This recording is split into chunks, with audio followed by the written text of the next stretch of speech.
안녕하세요. 또찌입니다. 오늘의 읽을 책은 이원수입니다. 원수야, 우리 집이 가난해서 좋은 장난감을 사줄 수가 없구나. 대신 아버지가 만들어주마. 쓱싹쓱싹, 쓱싹쓱싹. 목수인 아버지는 나무를 솜씨 좋게 깎았어요. 아버지가 만들어준 장난감은 나무 자동차였어요. 와! 우리 아버지 정말 멋있다. 이원수는 너무나 신이 났어요.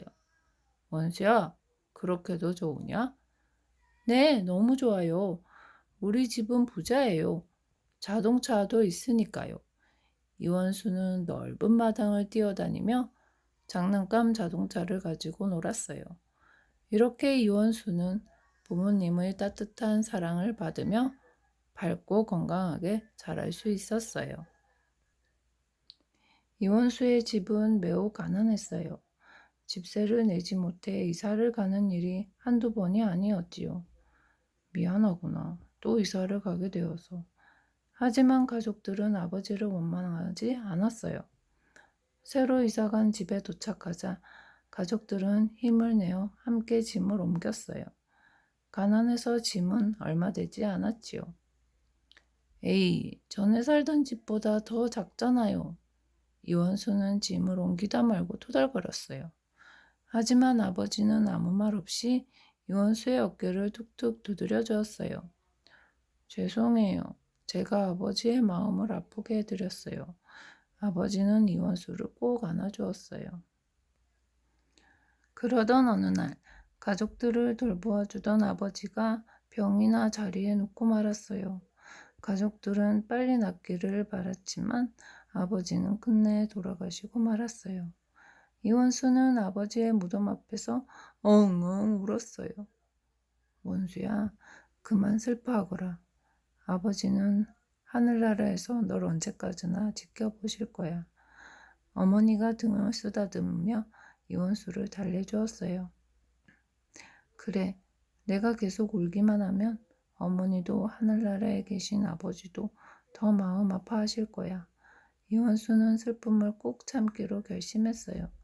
그러고는 아버지가 보고 싶을 때마다 큰 소리로 책을 읽곤 했지요. 원수야, 네가 장원이야. 얘들아, 원수의 시가 1등이래. 이원수가 쓴 고향의 봄이라는 시가 어린이 잡지에 당당히 1등을 뽑힌 거예요. 원수야, 정말 대단하구나. 친구들은 고향의 봄을 돌려 읽으며 아낌없이 칭찬해 주었어요.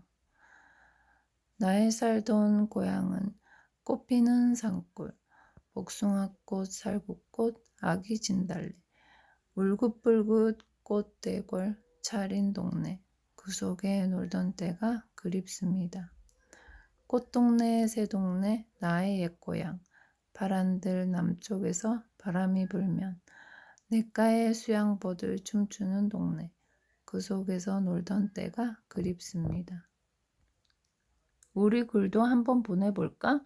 어린이들은 정성 들여 쓴 글을 어린이 잡지에 보내곤 했어요.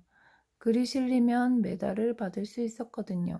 각 지방에서 많은 아이들이 글을 보냈지만 1등은 항상 이원수의 차지였어요. 한 번, 두 번 이원수가 보낸 글이 7번이나 1등을 하자 잡지사에서는 이원수에게 금메달을 주었어요. 어린이 잡지가 생긴 후 처음 있는 일이었지요. 이원수는 초등학교 6학년 때 벌써 시인이 되었답니다. 웬 아이가 뽕나물 밭에서 오디를 보고 기웃거렸어요. 저걸 따먹으면 얼마나 맛있을까. 마침 주위에는 아무도 없었어요. 아이는 몰래 들어가 따먹었어요. 아이는 결국 뽕나무 밭 주인에게 잡히고 말았지요. 도둑질을 했으니 정신 차리게 해줘야 돼. 주인은 살에 닿으면 타버리는 염산으로 아이의 이마에 도둑이라고 썼어요. 이런 끔찍한 일을 저지른 주인은 일본 사람이었어요. 이 사실을 안 이원수는 도저히 참을 수가 없었어요. 주인의 잘못을 글로 써서 학급 신문에 실었던 거예요. 이 일로 이원수의 담임선생님은 학교에서 쫓겨나고 말았어요. 그 당시 우리나라는 일본이 다스리고 있어 우리말을 자유롭게 쓰지 못했어요. 대신 일본말을 쓰도록 강요받았지요. 어느 날 일본인 선생님이 말했어요. 요즘 소년회에 나가는 나쁜 어린이가 있습니다. 앞으로 발견하면 큰 벌을 내릴 거예요. 이원수는 주먹을 불끈 쥐었어요. 쳇! 그런다고 내가 소년회에 안 나갈 줄 알아? 그날도 이원수는 소년회에 나갔어요. 이번에 내가 지은 동요야. 한번 들어볼래? 그럼 다음은 내 차례야. 나도 저번에 쓴 글을 고쳐왔거든. 그 모임에서는 자유롭게 우리말과 글을 쓸 수 있었어요. 듬뿍 듬뿍 듬뿍 새 논에서 울고 벅국 벅국 벅국 새 숲에서 울재. 고등학교 시절 이원수는 잡지에 실린 오빠 생각이 무척 마음에 와닿았어요. 그래서 오빠 생각을 지은 최순애라는 여학생에게 서로 친하게 지내자는 편지를 써보냈지요. 순애도 나처럼 글쓰기를 좋아하나 봐. 서로 골동무가 되면 정말 좋을 텐데. 다행히 이원수가 마음에 들었는지 최순애도 답장을 보내 마음을 전했어요. 그 후 둘은 10년 가까이 편지를 주고받았어요. 한 번도 얼굴을 보지는 못했지만 분명 마음이 따뜻한 여학생일 거야. 이원수는 점점 최순애에게 좋은 감정을 갖게 되었어요. 어느 날 갑자기 일본 형사들이 찾아왔어요. 지금 우리하고 같이 가야겠네. 이원수는 이유도 모른 채 경찰서로 끌려갔어요. 독서회라는 비밀 공부 모임을 만들어 몰래 조선말로 글을 쓴다는 게 사실이요? 네, 그렇지만 순수하게 글을 쓰는 그렇게 함부로 모임을 가지면 죄가 된다는 걸 몰랐나? 형사는 글 쓴다는 핑계를 대고 몰래 독립운동을 했을까봐 이원수를 심하게 다그쳤어요. 도대체 어떻게 해야 하나? 형사에게 아무리 말해도 소용없었어요. 이원수는 꼼짝없이 감옥에 갇히고 말았지요. 이원수가 감옥에 갇힌 날은 편지로만 소식을 주고받던 최순애를 만나기로 한 날이었어요. 그런데 느닷없이 감옥에 갇히다니요. 언제까지 감옥에 갇혀 있어야 한단 말인가. 정말 하루하루 답답하구나. 이원수는 몹시 마음이 아팠어요. 감옥에서 나날을 보내던 어느 날 이원수는 깜빡 낮잠이 들었어요. 저 탱자나무 흰 꽃이 피었어요. 새하얀 탱자꽃 피었어요. 갑자기 감옥 뒤쪽에서 노랫소리가 들렸어요. 어떻게 최순애가 여길 와서 노래를 부를까? 이원수는 감옥 창가로 가다가 잠에서 깨어났어요. 그것은 최순애가 보고 싶고 걱정이 되어서 꾼 꿈이었어요. 이원수는 어머니가 몹시 걱정되었어요. 감옥에서 나가면 무얼 하고 살아야 하나. 그래, 두부 장사라도 해서 가족을 돌봐야지. 이원수는 감옥에서 이런 동시를 썼어요. 땡그랑 땡그랑 종을 울리며 이른 아침 골목에 두부 장수 아저씨 두부 사려 소리하지 않아도 집집마다 아주머니들 내다보고 두부 한 모 줘요. 두부 한 모 주세요. 힘겹게 하루하루 지내던 이원수는 10개월이 지나서야 감옥에서 풀려났어요. 이원수는 곧장 최순애의 집을 찾아갔지요. 거기서 몇 달 동안 쉬면서 건강을 회복하고 난 뒤 최순애와 결혼하였어요.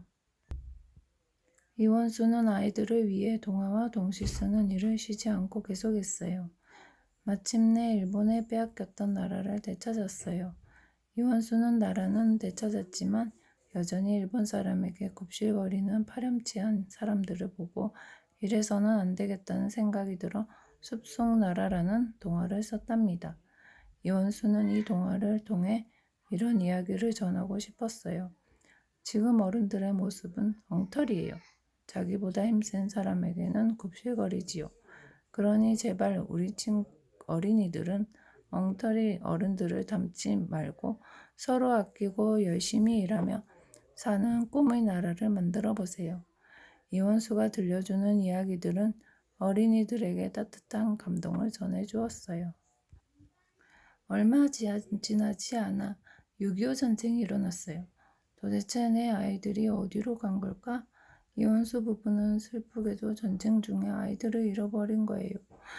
그래, 내가 좋아하는 글이라도 써서 슬픔을 달래어 보자. 이원수는 아이들을 그리워하며 한 편의 시를 썼어요. 얼음 어는 강물이 춥지는 않니? 동동동 떠다니는 물오리들아.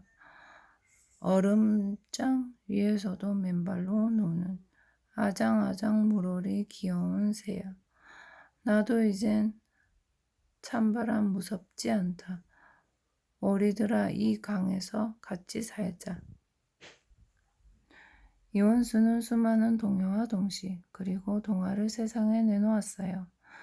아동문학에 없어서는 안 될 커다란 인물로 남게 된 것이지요. 1981년 이원수는 세상을 떠났어요. 맑고 순수한 어린이들의 마음속에 희망의 씨를 뿌려놓고 말이에요. 쑥!